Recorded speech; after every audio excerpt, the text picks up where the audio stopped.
भारतरत्न लता मंगेशकर यांच्या निधनाबद्दल केंद्र सरकारने 2 दिवसांचा राष्ट्रीय दुखवटा जाहीर केलाय.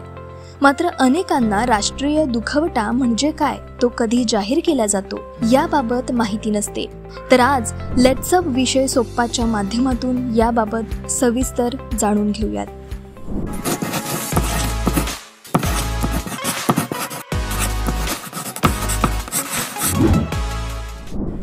राष्ट्रीय दुखवटा एखाद्या व्यक्तीच्या निधनानंतर किंवा पुण्यतिथीला पाळला जातो.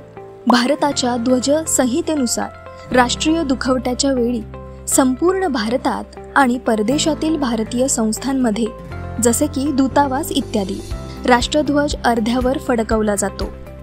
या काळात कोणतेही औपचारिक आणि अधिकृत काम केले जात नाही. मेळावे आणि अधिकृत मनोरंजनावर देखील बंदी असते. तसेच निधन झालेल्या व्यक्तीवर शासकीय इतमामात अंत्यसंस्कार केले जातात.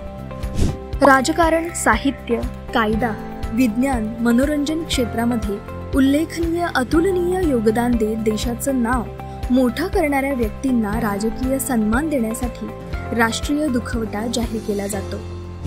तर शासकीय सन्मानाने अंत्यसंस्कार करताना मृतदेह तिरंग्यात गुंडाळला जातो. निधन झालेल्या व्यक्तीला संपूर्ण लष्करी सन्मान दिला जातो. यानंतर लष्करी बँडद्वारे आणि बंदुकीद्वारे सलामी दिली जाते.